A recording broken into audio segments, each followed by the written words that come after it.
ago, Space Shuttle Atlantis has made the 4-mile trek from KSC's Vehicle Assembly Building to its oceanside launch pads more than 30 times. The fourth of NASA's 5 orbiters, Atlantis' career has not been lacking in firsts. Among them, the first shuttle to deploy a probe to another planet, the first shuttle to dock to a space station, and the first shuttle to fly with a glass cockpit. And now, Atlantis will lead the shuttle fleet to a final first, as it becomes the first space shuttle to complete its scheduled flights. Atlantis will return to Earth to stay following its mission on STS-132.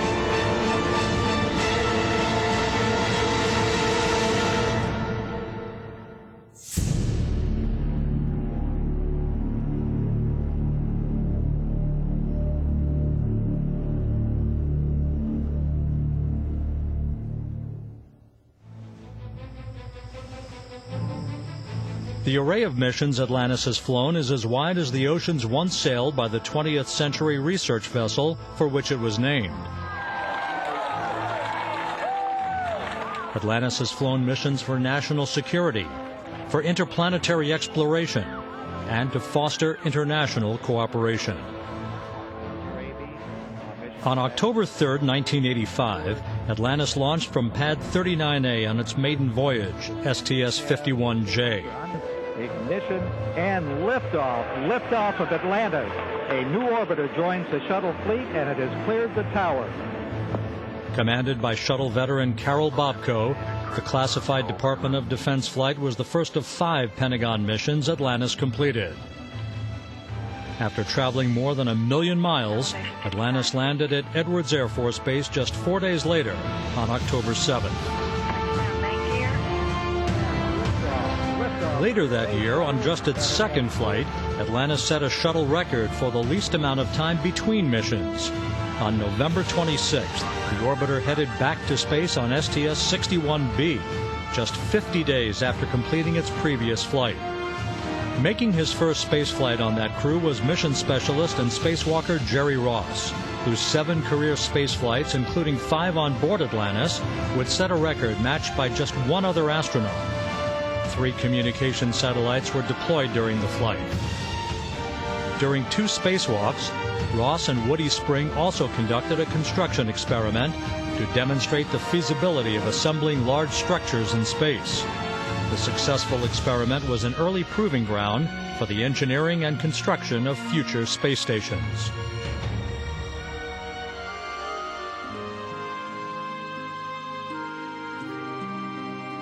During the next 3 years, Atlantis flew just 1 mission. The tragic loss of Space Shuttle Challenger and its crew in January 1986 prompted the grounding of Atlantis and the rest of the shuttle fleet until September 1988.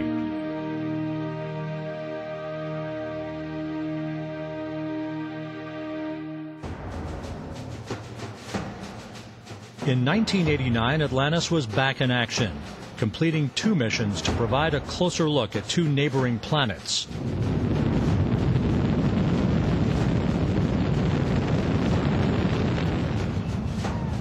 The primary payload for STS-30 in May of that year was the Magellan spacecraft, designed to capture radar images of Venus.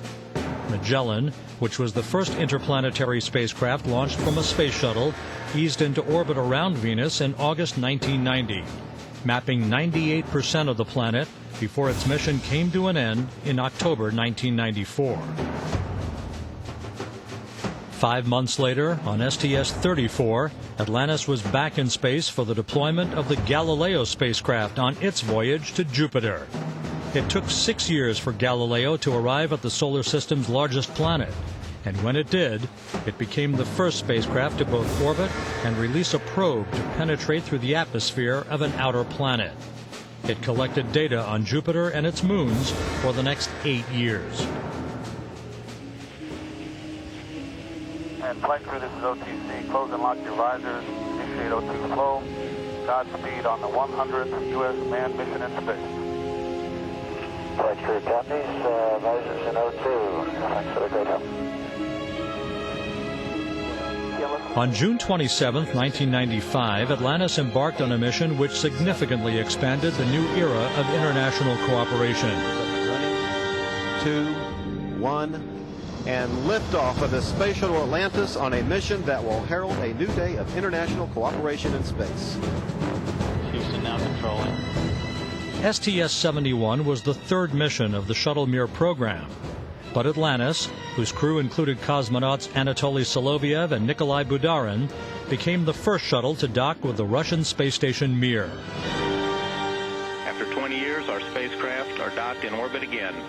Our new era of space exploration has begun. The crews conducted a host of biomedical investigations and transferred equipment. The mission also marked the first on-orbit exchange of shuttle crew members. Astronaut Norm Thagard and cosmonauts Vladimir Dezhurov and Gennady Strakalov, who flew to Mir on a Russian Soyuz vehicle, returned to Earth on board Atlantis. In a complex orbital ballet, Soloviev and Budarin captured these images from their Russian Soyuz, which undocked just minutes before Atlantis departed Mir. The union of Atlantis and Mir created the largest spacecraft to orbit the Earth at that time.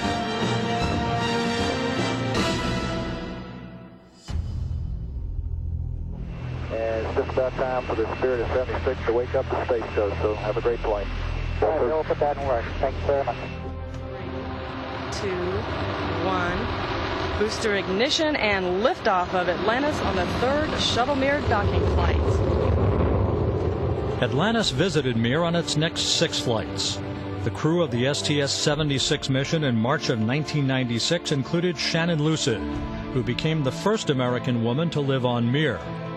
Her 188-day stay on board the station set an American long-duration spaceflight record at the time, a record for most days in space by a woman, and initiated a continuous U.S. presence on Mir for the next 2 years.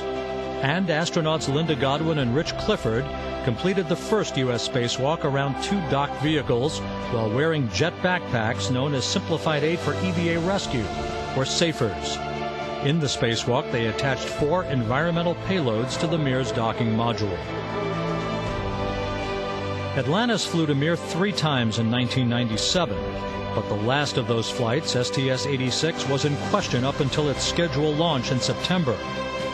Safety concerns arose after a Progress resupply ship collided with Mir a few months earlier during an attempted manual docking. The collision damaged the Mir's Spectre module, which had to be sealed off from the rest of the station because it was losing pressure.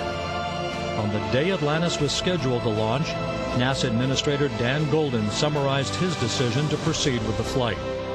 Not only is the Mir station deemed to be a satisfactory life support platform at this time, but it is anticipated that significant operational and scientific experience is still to be gained through continued joint operations. Atlantis docked to Mir on September 27th. Over the next 6 days, the crews transferred consumables, experiments, and other materials. Scott Parazynski and Vladimir Titov also conducted the first joint U.S.-Russian spacewalk, installing an external device to help seal the breach and Spectre from the vacuum of space. The continuous U.S. presence on Mir was preserved as astronaut Dave Wolf joined the Mir crew, replacing Mike Foale, who returned to Earth on board Atlantis. In 2000, almost 2 years after Zarya, the first component of the International Space Station, was launched from Kazakhstan, Atlantis completed a pair of missions that were crucial to the development of the ISS. During STS-101 in May of 2000, Atlantis' astronauts outfitted Zarya for the July arrival of the Zvezda service module, essential for sustaining the first long-duration expedition crew. And on the mission, Atlantis became the first shuttle to employ the new Advanced Instrumentation Display System, known as the Glass Cockpit. On STS-106 in September 2000, Atlantis delivered supplies and Zvezda was opened for business for the first time, in preparation for Expedition 1, the station's first crew. Their arrival in November marked the start of a continuous human presence on board the ISS that remains unbroken.